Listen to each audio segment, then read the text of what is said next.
Почитуван подпредседателе, почитувани колеги, почитувани представници на институциите за кои што ги разгледуваме извештаите.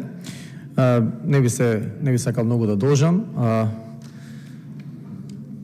Во однос на извештај за Агенцијата за цивилно воздухопловство на Република Македонија од 2023 година, што ние го имаме за разгледување во материјалите и го разгледувавме на комисија, сметам дека може да се забележи дека самиот извештај не е транспарентен, недоволно јасен и без прецизни одговори, што навистина е превземено во изминатата 2023 година во насока на овозможување на безбеден, квалитетен и оддржлив воздушен сообраќај и транспорт на македонските граѓани.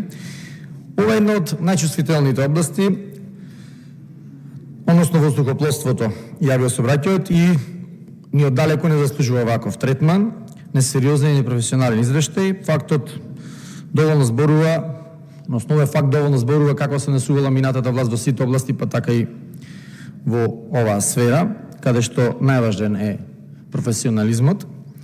А како да биде извештајот, кога изминатата извештајна година помина во големи инциденти, скандали од невидени размери?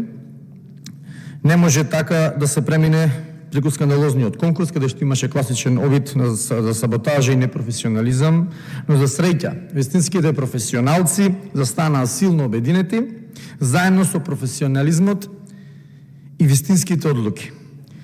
За професионализмот и за луѓето зборувавме во претходните точки на оваа седница и во другите области и за други институции, и токму затоа нагласуваме колку е важен за нормално функционирање на целокупниот систем во оваа наша држава.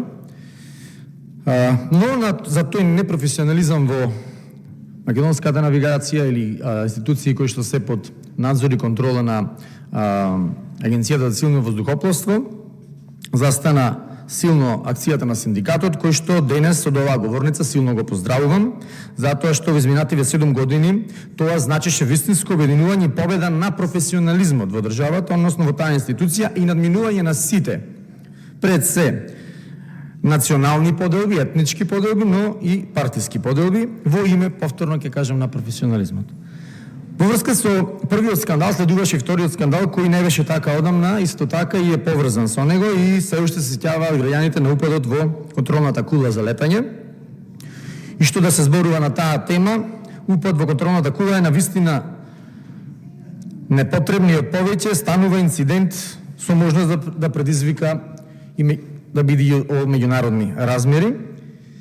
Цитирам написи од медиумите, вели, поради безбедност на НАТО авиони реагирали странски амбасади. Тогаш така беше, и од оваа перспектива можеме само да бидеме среќни и благодарни што не се случила поголема катастрофа.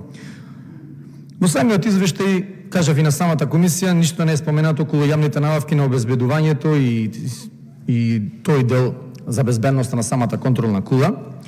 И јас сега на крај само би сакал да повторим и дел од задачите врските на самата агенција, и една од најважните надлежности на Агенцијата за цивилно воздухопловство е регулирање и воспоставување на национален правен систем за сите воздухопловни области и регулаторни функции, кои што се поврзани со регулирањето и незиниот сектор на меѓународно правни работи, или изготвување и донесување на безбедносни, сигурносни и економски воздухопловни правила и прописи, грижа за други национални прописи кои се во согласно со воздухопловните правила, ратификуваните меѓународни договори за воздушен сообраќај, учество во склучување на билатерални, мултилатерални договори, транспозиција на меѓународни европски стандарди и така натаму.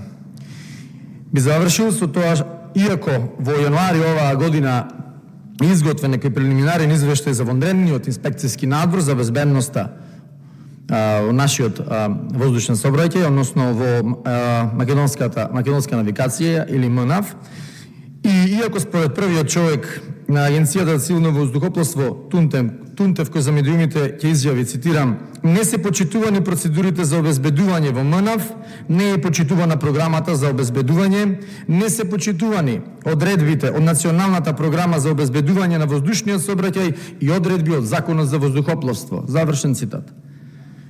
За ова, за безбедноста и слично, во самиот извештај нема ништо. Ниту околу инцидентот, ни околу другите работи. Токму затоа, на самата комисија за транспорт, дигитална трансформација, животна средина и просторно планирање во врска со неуспешното работење на агенцијата беше изготвен заклучок кој што беше гласан од нас што бевме таму членови и се надевам дека колегите денес исто така ќе го разгледаат и ќе го гласат. Ви благодарам.